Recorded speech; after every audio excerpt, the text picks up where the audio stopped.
তখনই পূর্ণাঙ্গ পরিপূর্ণ সুসময় আসবে যখন বাংলাদেশের একটা মানুষও আর না খেয়ে থাকবে না, বাংলাদেশের একটা মানুষও বেকার থাকবে না। আমাদের এই 24-এর গণঅভ্যুত্থান তো হুট করে হয় নাই। আমরা যে এখন যে সুন্দরভাবে প্রোগ্রামটা করতেছি এটা একবারে তো হয় নাই, এটা হয়েছে অনেক ত্যাগের বিনিময়ে। অবশ্যই এখানে অনেকগুলো প্রভাবক ছিল। অ্যাডভোকেট রুহুল কবির রিজভী আহমেদ গতকালই ভারপ্রাপ্ত মহাসচিব হয়েছেন। উনি জন্মদিনে কেক কাটেন নাই।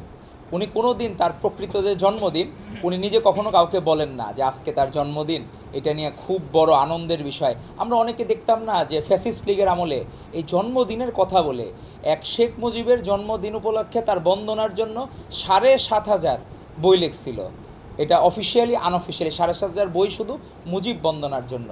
সেখানে আজকে যে ভারপ্রাপ্ত মহাসচিব তার জীবন কোনো অংশে আপনার একটা যদি ফিল্মের যদি আপনি ধরতে চান কোনো একটা সিরিয়াল, এই সিরিয়াল শেষ হবে না তার সংগ্রামের কথা যদি বলা হয়। আজকে 2015 সালের একটি ভিডিও সবার দেখলাম, সবার ফেসবুক সামাজিক যোগাযোগ মাধ্যমে।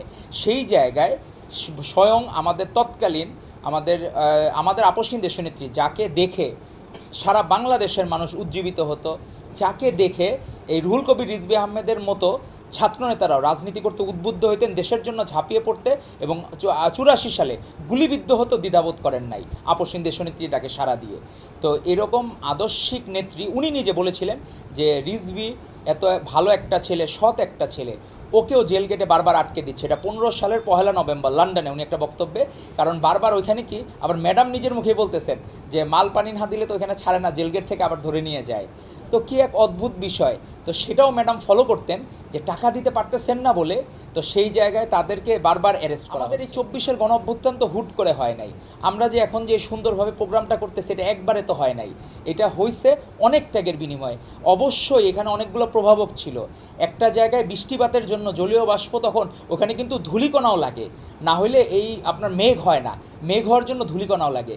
তো সেই সময় যে মানুষের মনে যে স্ফুলিঙ্গ হয়েছিল তার পিছনে যে প্রভাবক, যেমন উনি ইন্ডিয়ান পণ্য বয়কট করেছেন, আমরা সেই জায়গায় দেখেছি কতখানি দেশপ্রেমিক হলে স্বদেশি পণ্যকে আফোল্ড করা। এই যে একজন দেশপ্রেমিক নেতা, তো আমরা মনে হইলো আমরা বাংলাদেশপন্থী প্রধানমন্ত্রী পেয়েছি জনাব তারেক রহমানকে, আর আমরা বাংলাদেশপন্থী ভারপ্রাপ্ত মহাসচিব পেলাম অ্যাডভোকেট রুহুল কবির রিজভী আহমেদকে।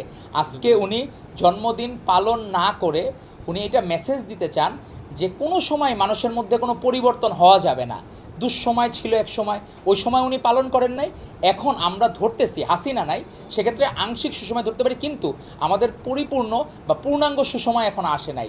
তখনই পূর্ণাঙ্গ পরিপূর্ণ সুসময় আসবে যখন বাংলাদেশের একটা মানুষও আর না খেয়ে থাকবে না, বাংলাদেশের একটা মানুষও বেকার থাকবে না, বাংলাদেশের আমাদের মা বোনেরা একটা মানুষও আর বোনেরা ধর্ষণের শিকার হবে না। সেই দিনই আমরা প্রকৃত বাংলাদেশ উপহার পাবো, এবং সেটার জন্য সারা বাংলাদেশ সকলের সহযোগিতা প্রয়োজন।